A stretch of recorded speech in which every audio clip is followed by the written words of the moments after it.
Every year, we celebrate new beginnings. Have you ever wondered why we mark January 1st, or how this tradition started? The history of New Year's celebrations is as old as civilization itself.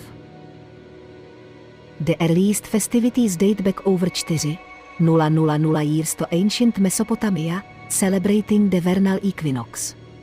The Romans initially celebrated in March, but Julius Caesar's calendar reform in 45 BC established January 1st.